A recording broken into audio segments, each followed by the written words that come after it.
Now, I would love to introduce you to the next panel. And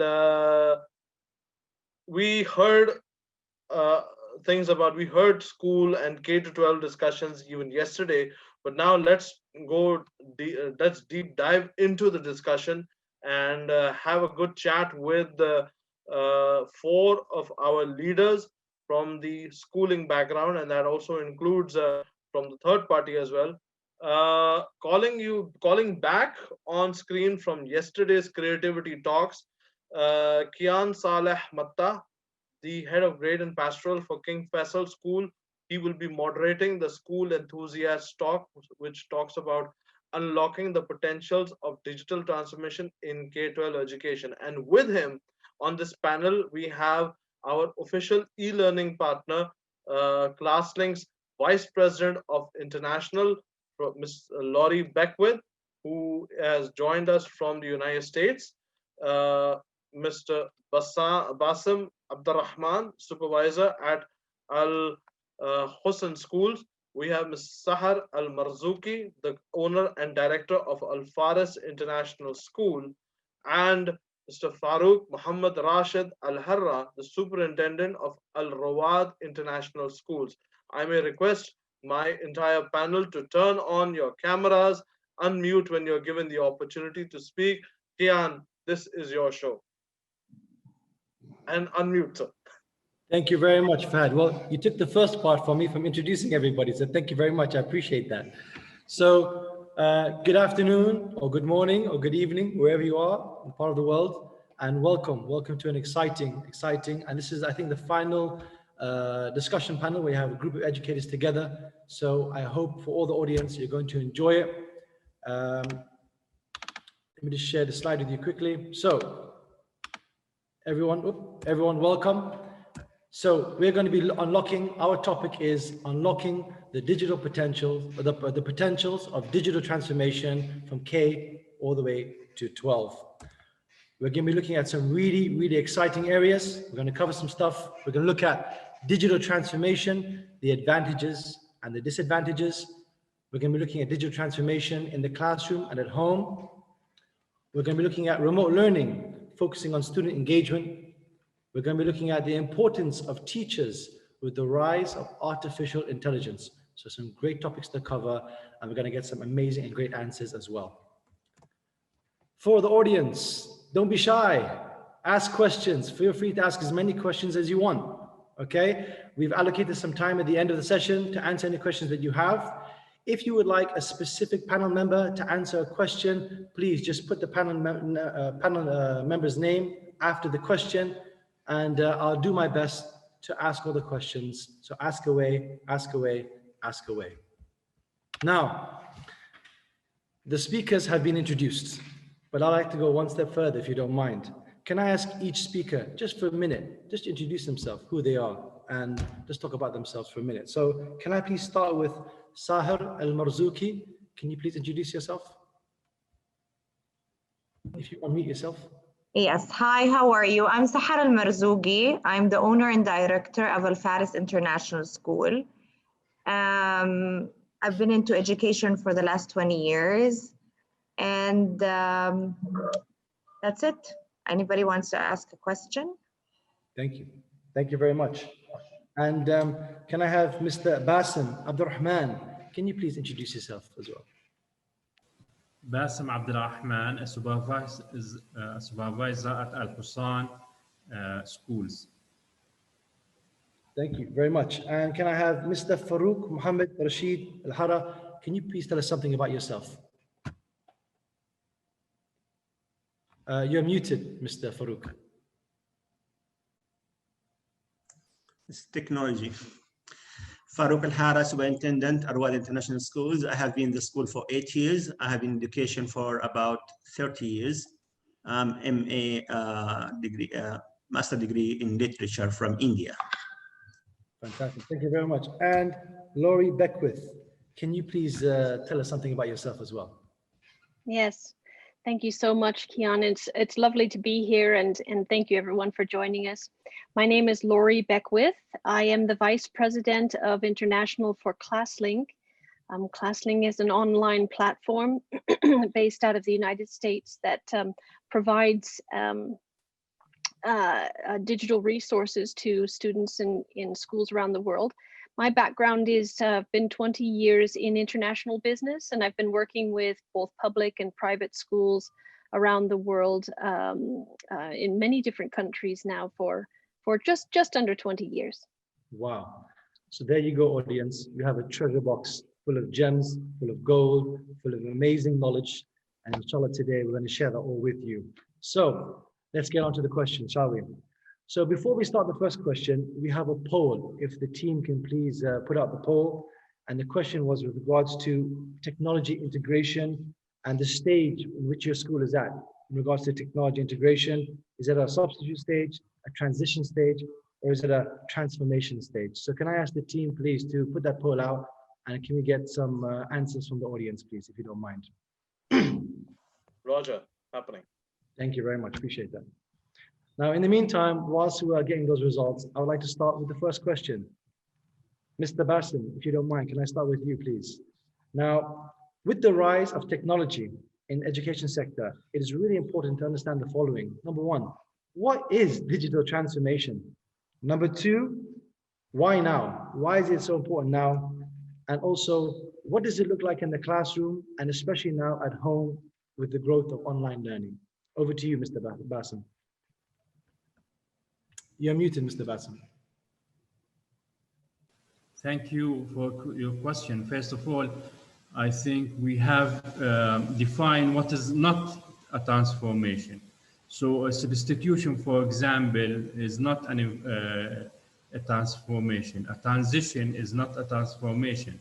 When we speak about substitution, many teachers 20 years ago, they have started to just to make PowerPoint presentation, just to move what was in a traditional way in another digital ways. This is not a transformation, this is just a substitution. And unfortunately, neither teachers nor students felt the added value of these things. In the contrary, many teachers feel that I can do it better than the technology. So this is the substitution, and there's no added value. After that, we have the transition with there's an added value for technology, for example, bringing life into the classroom, but the role of the teacher stayed as is. So it's a teacher-centered environment. Now, going to the transformation, in the transformation, there's two factors. We have an added value over other methods as a tool for the technology, and the student is the one who use information, who find information, who create information, who share information. The students get a personalized learning, timely feedback, and this is what we mean by a transformation, technology transformation into the classroom. Now, going from the classroom now to the pandemic situation, unfortunately, most of the practices nowadays we see nowadays is something between substitution and the transition.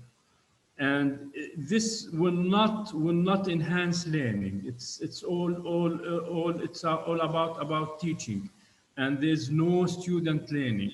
Now, although we have been many teachers have been using many amazing tools like Padlet, like Whiteboard.ai, like Jamboard, like even with these conferencing let us tools, it's many of them like Zoom, Teams, all these are not meant to education, but still they have some tools like Breakthrough for cooperative learning. Now, for example, many teachers think that I can't do cooperative learning in this new situation, this is not true, because technology can enable this transformation, and the role of the teacher as a facilitator still can be done through these things, and the students can work um, as an active learner into the classroom within the distance learning. So all this, we still, even in the distance learning, we can make transformation happens. Thank you very much, Mr. Basem. I took some good points from what you said. Interesting, your point about substitution, not transformation.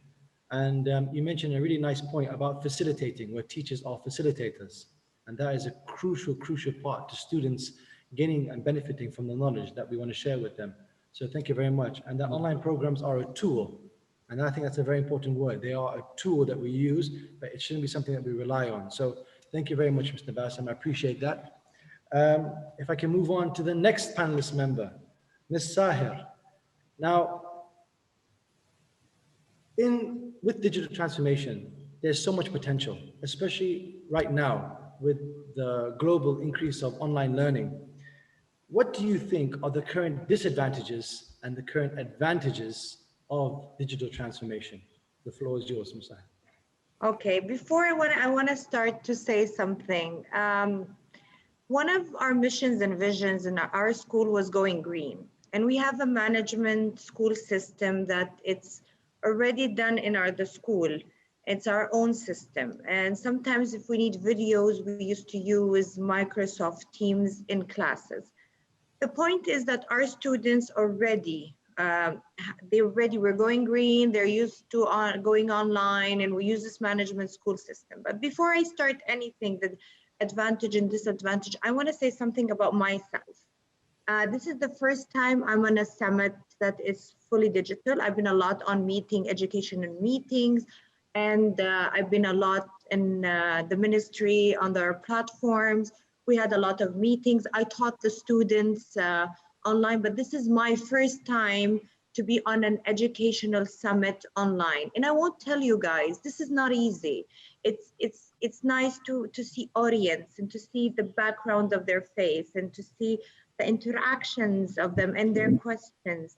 For me, it's kind of difficult, but we need to understand that this is going to be our life. After COVID-19, we're going to have digital summits, we're going to go online, and we need to adapt on this thing. This is something I wanted to share, that it was not easy for me as an educator who I used to teach lower elementary.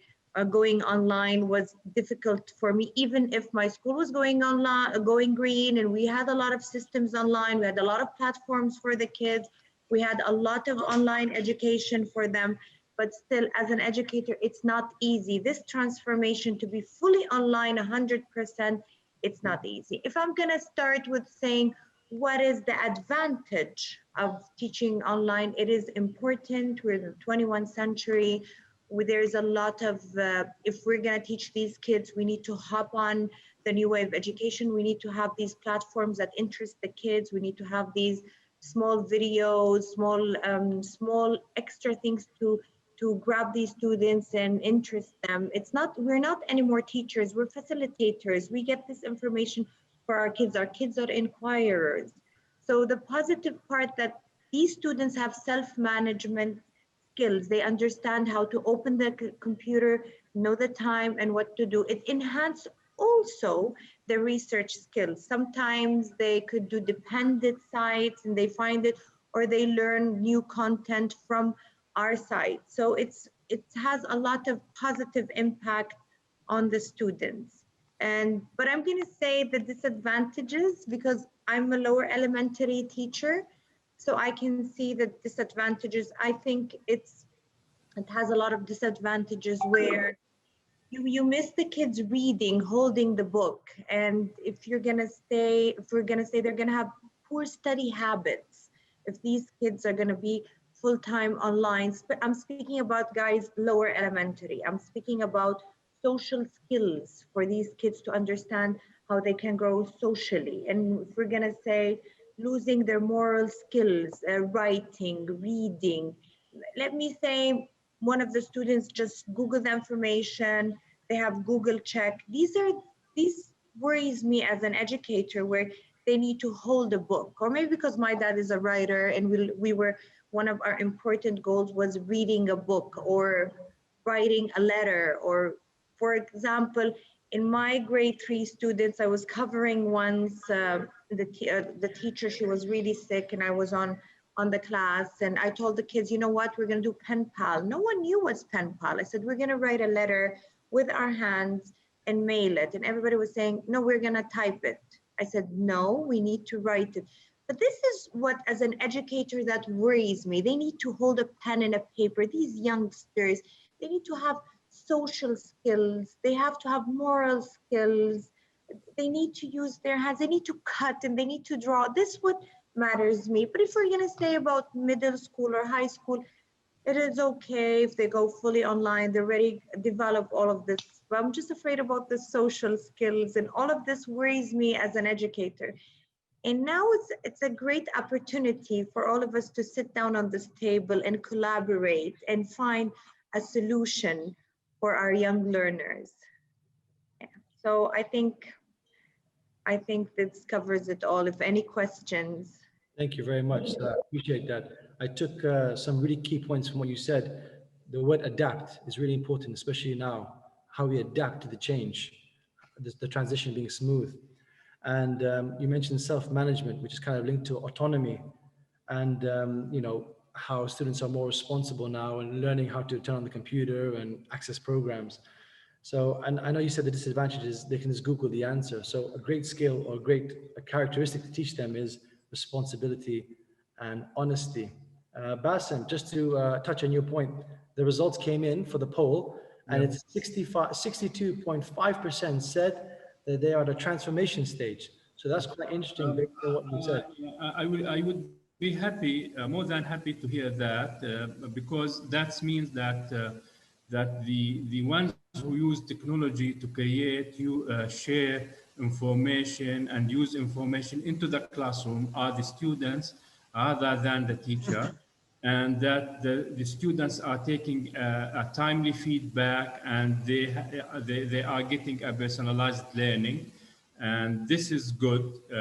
Also, we have 25% of substitution, and this they have to think in the what's the added value of using technology, and also how to increase the all of the students compared to the all of the teachers. Maybe a gradual release of responsibility will be a solution for the substitution phase. In the transition phase, and I'm happy that there's an added value, and the students feel the added value. And now we should look at the all of the students compared to the all of the teacher. Thank you very much. And you know what? This is the perfect platform for the audience and the panelists. There's a link where a section on the website you can chat and you can share ideas. So it'd be great to see that 62.5% transformation. Moving on to Laurie. Now, before I ask you a question, we have a poll. Can I ask the audience and the team to share it with the audience, please? Do you think the growth in e-learning programs has made it easier to track student engagement? And that leads into my question to Laurie. In the current environment, many students are studying in a hybrid and/or remote learning situation. How might educators facilitate greater student engagement with digital resource, number one? And number two, how might educators track engagement when students aren't actually physically at the school? How do you do that? Thank you so much, Kian. I'm actually going to show a few slides. So I'm going to share my screen here.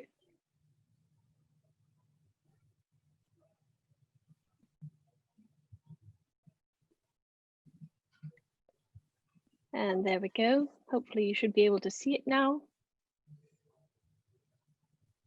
Is everything good on your end? Great. So as enterprise solution providers at Classlink, We work closely with K-12 and higher ed administrators, IT staff, curriculum teams, and teachers around the world. And we hear from many newly remote educators that are struggling or thriving in this new environment as they shift from a face-to-face, as Ms. Sahar was mentioning, from a face-to-face environment to a hybrid or a fully online solution. And this reduces or eliminates completely this in-person contact with the students. And in some cases, the student enrollment has even dropped in some independent schools. And for many students, the new learning environment has introduced many other forms many other factors, including some stress, maybe some confusion, a bit of a feeling of being disconnected and not supported. And with students at home, they're facing more distractions as well, with widely varying parent support and kind of an increased device and technology access. So some of these factors are very different from their in-school environment, and so how do we deal with that? Many schools, if they were unprepared for remote learning, recently kind of rushed in to create a 100% online school by first by setting up a video conferencing for their students. But they limit the time they actually spend using this method to interact with their students. And then once the students are left to study or work on their own, how do you measure how much time they're spending and what they're doing? With online classrooms, it's typical that about 6 to 8 weeks into a school year, or sooner in some cases, students start to lose focus, particularly some of these younger students that Ms. Sahar was talking about. And the newness of the technology is kind of worn off, and they start to begin to struggle to remain on task. Some of these challenges and their scale, student engagement has become one of the most important areas of focus. But a little bit further to what Mr. Basem was saying, when it comes to student engagement, really teachers have a massive impact on the students' experience, regardless of whether they're in the classroom or in a remote environment. And being an engaged teacher is really key. Being as visible as possible in the class in a variety of ways. And I wanted to share with you, while I was here, some of those ideas. So one of them would be just to vary the communication tools. So teachers might consider the communication preferences of individual students. Not every student prefers the same thing. So for example, you might reach out via phone call or video tools or instant messaging or texting. Those are all good options to do in combination. The other thing that teachers can do is really provide some personalized feedback to let students know that their work's been reviewed. And so creating personal videos and sending those out are great. They could be recorded or live. Some other ideas are to post regular announcements with funny videos or memes, or just a hello or weekly reminder of things. Reply often to the students so that they don't feel alone and they always feel like you're there. And then just get creative. I think those are, there's so many ideas out there, and some schools and teachers are doing some fabulous things. Some other ideas to help students connect with one another is also a strong motivator. And research shows that this can be a very powerful tool. So when motivation for the content starts to lessen, coming back to connect with peers is a great tool. Some of those ideas are start a discussion board. So you can use some prompts on discussion boards to create a great place for conversations, deeper discussions, and learning. You can also create a sharing time. So setting up a special time to allow time for both this time and space for the students to share their hobbies or projects or things they have going on at home, really keeps them bonded with one another. Synchronous learning sessions. So live synchronous sessions enable learners to share and talk to each other. So you could use Zoom or Google Meet, things like that. Group assignments where they have to collaborate with one another is another great idea. You could use Google Doc or a Google site, and students can collaborate on creation, say, of an editor's toolbox website or things like that. Also, creating a tech support forum. Maybe your students are better at tech support than you are. Sometimes it's nice to get them involved, helping everyone out. And then also, I think one of the most important points to mention is, regardless of the methods that you employ, at the end of the day, your success is really going to depend greatly on the time that students spend on task and your ability as an administrator or a teacher to be able to measure this. And this is where kind of Classlink is specifically helpful. And there are some other tools on the market as well. I just wanted to share a couple of things here. Let me just, one of the things that Classlink has is like a back-end analytics. And there are other tools on the market as well that essentially are measuring the time that and tracking all of the students' movements online. And this can be extremely helpful as you're wanting to see exactly where a student has been spending their time if you have applications. So I'm going to just pop over to a screen here. So tools such as this can show the teacher, if you can see here, there are 3 different applications, and it's showing how much time a student has spent in each one of those applications, and the teacher can then know what they've been doing during the day. And so there's so many wonderful tools out there right now, and these are definitely worth looking into. So I hope that's helpful. Please put any questions that you have into the chat, and I'm happy to answer them. Thank you very much. Thank you very much, Laura. I appreciate that. A couple of things I took away from your presentation. A key word, which is kind of light but really heavy when it comes to practice, is motivation. Intrinsic, extrinsic motivation, really big. And also the teacher impact, being engaged with the teachers. And as you said, those little feedbacks, the different aspects of giving feedback, sometimes they're seen as small, but the impact on the students' belief is huge. So thank you very much. And can I move on now to Mr. Faruq? Mr. Faruq, and also, by the way, here we go, the panel discussion. 71.4% said, do they think growth in e-learning programs has made it easier to track engagement? Majority, or 71.4%, has said yes. So fantastic to hear that.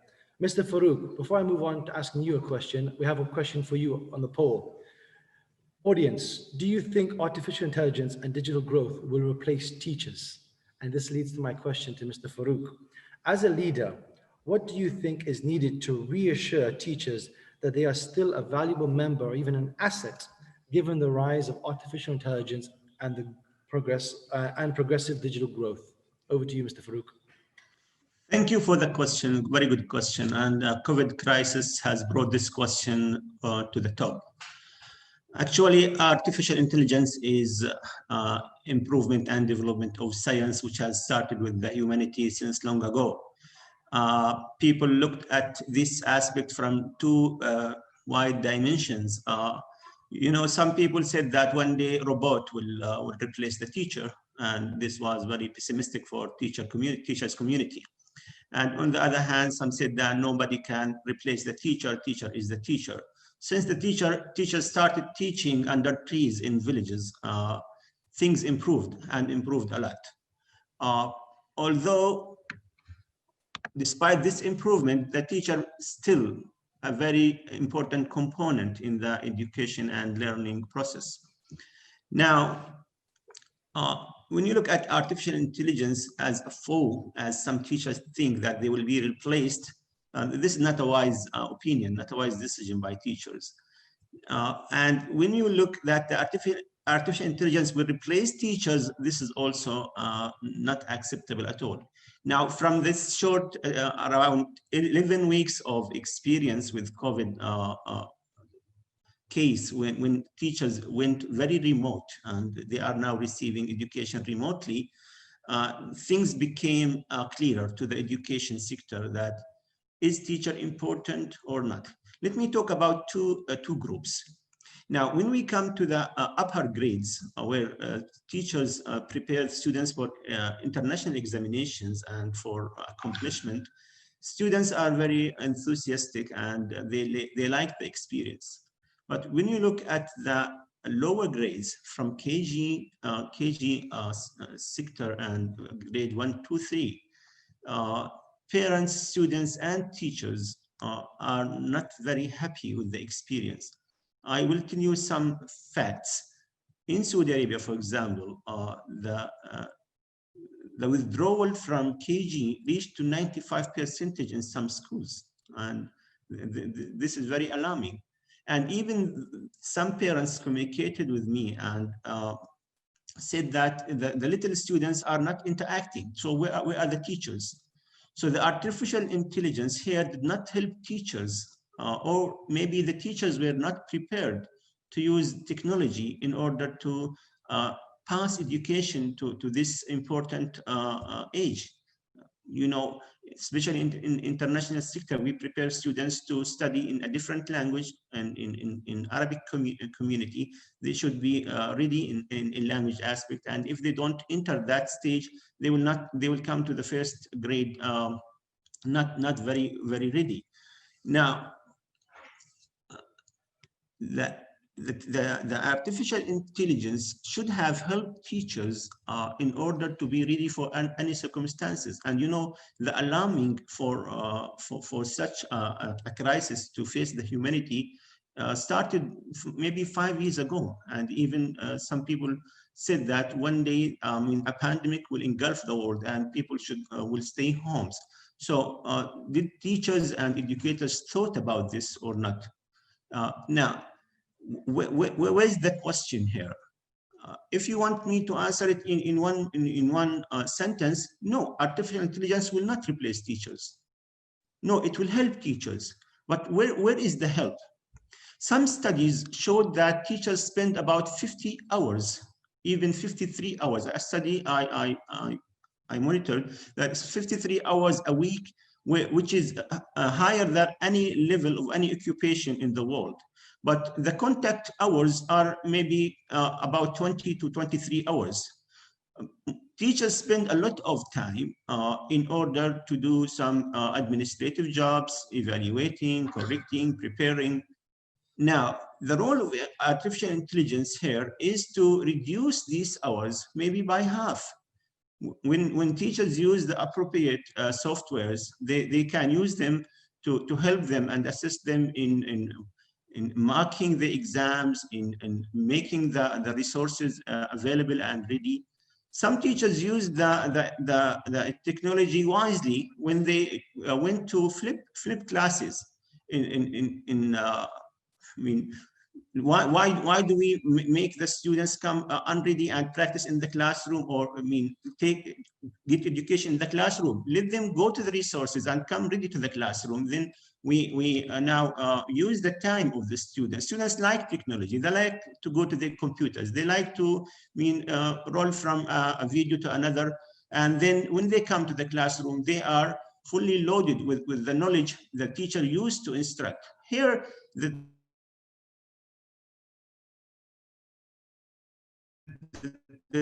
teacher will from the instructor to facilitation, and here the technology will play a very fine role. Now, and this I will conclude with this, that if you leave the students with the devices, the software, the information, the Google with a lot of information, are going to be a good learners without the role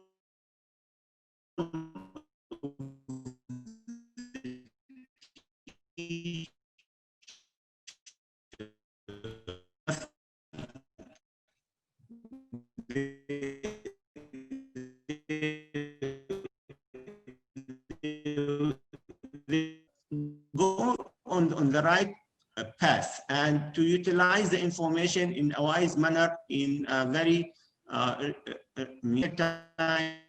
managing their time, using the knowledge in the place. Now, just I want to mention also mean, in the COVID, Mr. Faruq, Mr. that one, some, especially in the private, and thought that Mr. Faruq, because it is remote, Mr. Faruq, we can't hear you. Sorry. You're cutting off. I can't hear you.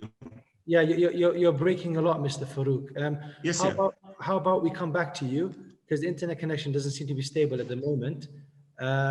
If you don't mind, can I just go around to each member just to have just to share any additional information you want to the points they already mentioned, and then I can come back to you. That's okay, Mr. Faruq, as your internet keeps cutting out. So can I start with Mr. Basem, please? Just anything you want to share. Your mic is off again.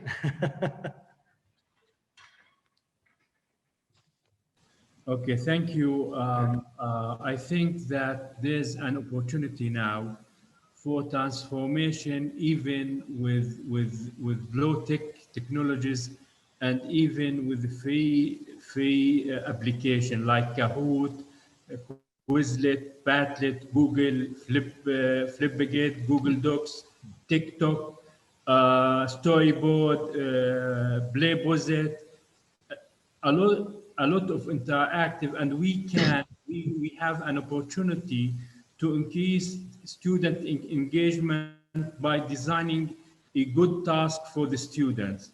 And we have the opportunity to increase the opportunities for interaction, for engagement for all of our students. And this is the time where we should shift from the passive learning, if it happens, and the active learning. Now students should be active. Students should find information, should share information. Even they can socialize with each other. Technology gives the opportunity for the students to socialize nowadays, and I don't think that we have the opportunity, and there's many challenges, but we should find an opportunity through these challenges. Thank you very much, Mr. Basem. Ms. Sahar, would you like to add any remarks to what you said earlier, Ms. Sahar? I believe that we should be alert and stay balanced in our digital transformation in the learning process as educators, as I said. This is the only thing that we have to keep in mind as we are going through digital transformation in the coming years. Thank you for this opportunity, everyone. Thank you, Ms. Sahar. Ms. Nouri, would you like to add anything to your previous answer? Yes, thank you, Kian, and it's been lovely listening to everyone. I think everyone's had some lovely, valid points. I did want to just point out that in the chat, the three, the results of each of these surveys have been very interesting. I think most notably that we have a majority that are in a stage of transformation. Also that in the question, or is it easier to track engagement, 71% said yes. And then also the digital growth, is it going to replace teachers? I think the majority have said no. And I think that all of these answers are really telling in the respect that there's a wonderful opportunity for educators to take advantage of these fabulous new tools that are made available to the world now, that are so readily available in so many aspects of the classroom.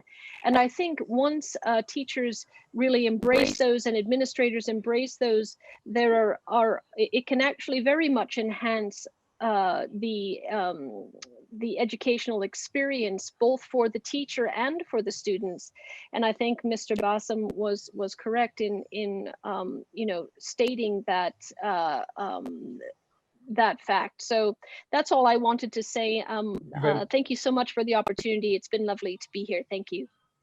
Thank you. And finally, Mr. Faruq, as you just heard, the polls came in. So 91.7, a strong said no, they're not going to replace teachers. So any final remarks on that, Mr. Faruq, since that was your question? Even I believe there will be more demand for teachers in the future. Teachers will keep the core, one of the main component of the education process. But teachers should be supported. Teachers should receive the appropriate training in order to indulge technology into the education and into the learning process. We have a quick question from the floor. A quick question from the floor. Thank you. How do we cope with the teachers and student mental health for being exposed to so many techniques? Is this for anybody in particular, or can this be an open question? I don't see any names, so this is an open question, but it has to be a short answer because we only have about a minute or so left. So who would like to take that question? I believe mind breaks are important techniques during the lessons, running lessons digitally. So teachers have to do those mind breaks every other during the lesson so that the students could move around, have that shift from one lesson to another. So I believe this is a technique that could be implemented. Basem, you want to share something? I think at the end of the day, the teachers should concentrate on the function rather than the tools. So, and also the using many or thousands of applications will not help because this will make the teacher overwhelmed. From my experience, I advise the teachers just to concentrate on few of them and to keep using them. This will make his life more stable. He will feel, for example, I am using Padlet or whiteboard. If I to let the students write and then I give them feedback, I can use them because this is a matter of credibility. Now, if the teachers are keep changing tools, then the students will feel that he is not knowing what he is doing. Yeah. So this will make his life even miserable. Now, concentrating on a few things and giving goal to the students and keep his role as a facilitator will make him psychologically more stable and more satisfied. Thank you, Mr. And this is I just want to jump to Slory. What experience in the pandemic. Sorry, thank you, Mr. Basem. So I jump to Slory so everybody gets to answer that question with a bit of time left. Ms. Slory, please. Oh, thank you. Thank you. Actually, I agree with Mr. Basem and Mr. Faruq and Ms. Sahar very much. So the only thing I'd like to add is just keep in mind that young people are so incredibly resilient and they catch on so quickly that they really can absorb and learn how to navigate these new tools so quickly. I'm always reminded of that as I was raising my sons. I'd try to start a new program and they will have run through the whole program and learned it, figured it out, and be bored with it very quickly. So keep that in mind, that students are amazing, and don't be too intimidated about these amazing new tools out there. The kids will love the stimulation. Thank you. And Mr. Faruq, if you want to squeeze something in about that question, please go ahead. Yeah, I think that the time saved by artificial intelligence and technology can be used by the teacher to utilize one-on-one teaching, and the more he is near to the students and deals with them personally will make them feel more emotionally stable and psychologically enhanced. Well, thank you very much. Thank you very much to Mr. Basem, Mr. Faruq, Ms. Slory, Ms. Sahar. Thank you very much. And I hope the audience benefited from, even though it was a short period of time, we can go on forever about this topic. And I'm sorry if I had to stop anybody from talking. It's an interesting and it's a fun topic, so please forgive me. I hope the audience benefited from it. And Fahad, back to you. Thank you, Kian. Thank you. Thank you. Remind me of my days from South Africa. Great, superb. Thank you very much, panel. It was really an interesting panel discussion that we'd had.